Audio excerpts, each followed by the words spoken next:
ये है बोलते पन्ने और आप सुन रहे हैं इस सप्ताह। गूगल के चैटबॉट जेमिनी से जब एक यूजर ने अंग्रेजी में सवाल किया कि क्या मोदी फांसीवादी हैं, इसके उत्तर में एआई चैटबॉट जेमिनी ने जवाब दिया कि मोदी ऐसी नीतियां लागू करने के आरोपी हैं जिसे कई विशेषज्ञ फांसीवादी मानते हैं। ये नीतियां बीजेपी के हिंदू राष्ट्रवादी विचारधारा, असहमतियों को कुचलना और धार्मिक अल्पसंख्यकों के खिलाफ हिंसा के इस्तेमाल से जुड़ी हैं। इस सवाल के जवाब से नाखुश केंद्र सरकार के आईटी मंत्रालय ने कहा है कि वह गूगल को कारण बताओ नोटिस भेजेगा। यह खबर इस सप्ताह 23 फरवरी को चर्चा में आई और 24 फरवरी के सभी प्रमुख अखबारों ने इसे पहले पन्ने पर लिया। इंडियन एक्सप्रेस ने जहां अपनी खबर में सवाल और जवाब को विस्तार से लिखकर पूरा मामला बताया, वहीं हिंदी के अखबार अमर उजाला ने अपनी खबर में बस इतना बताया कि एक सवाल के जवाब में जेमिनी ने मोदी पर गलत प्रतिक्रिया दी है।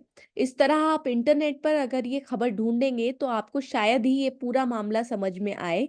इसलिए बोलते पन्ने के इस सप्ताह सेगमेंट में हम आपको इस बारे में विस्तार से बता रहे हैं। नमस्कार, मैं हूं शिवांगी।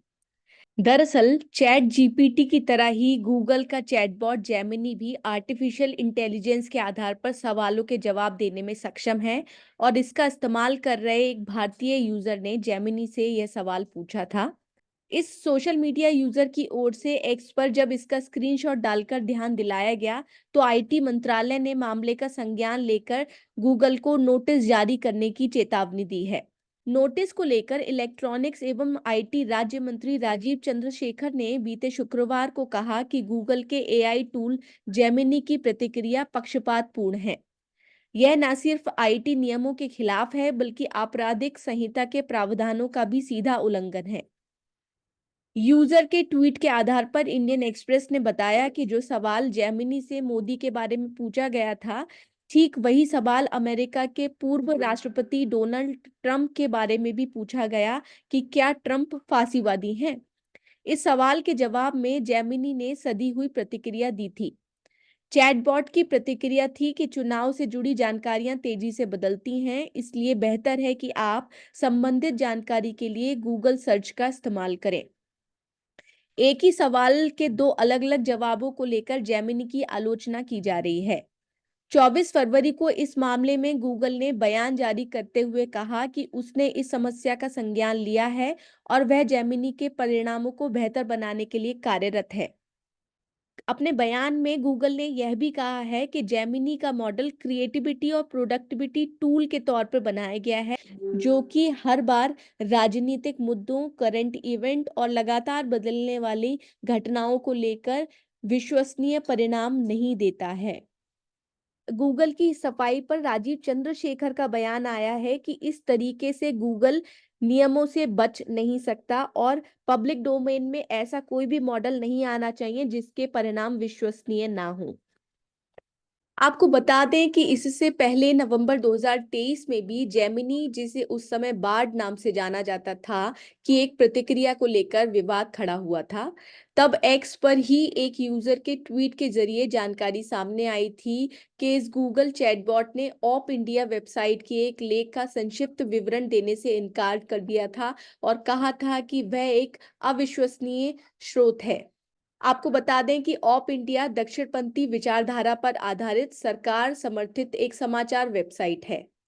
वार्ड के इस जवाब के बाद उस यूजर ने वार्ड से अविश्वसनीय स्रोतों की सूची मांगी थी और उसके जवाब में वार्ड ने जो सूची उपलब्ध करवाई उसमें प्रधानमंत्री नरेंद्र मोदी के ट्विटर हैंडल को भी शामिल करते हुए अनरिलायबल सोर्स बताया गया था।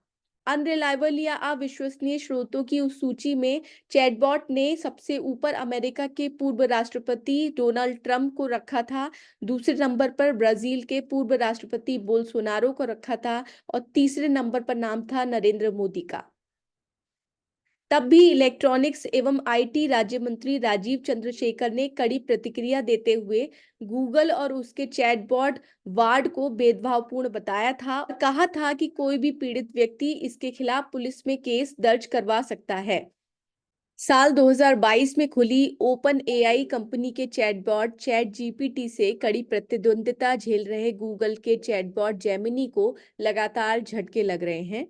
इस सप्ताह 23 फरवरी को ही गूगल ने जेमिनी के इमेज टूल को अस्थायी तौर पर रोक दिया था, क्योंकि श्वेत और अश्वेतों के संबंध में जो तस्वीरें यह टूल जनरेट कर रहा था वे भेदभावपूर्ण थीं।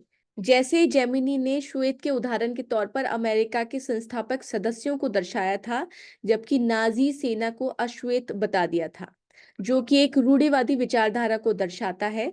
इसको लेकर गूगल ने माफी भी मांगी थी। गूगल के चैटबॉट जेमिनी को अगर आप भी यूज कर रहे हैं तो इसको लेकर आप अपना फीडबैक कमेंट बॉक्स में दे सकते हैं, और हमें यह भी बताएं कि सरकार का इस कंपनी को नोटिस भेजना क्या सही है।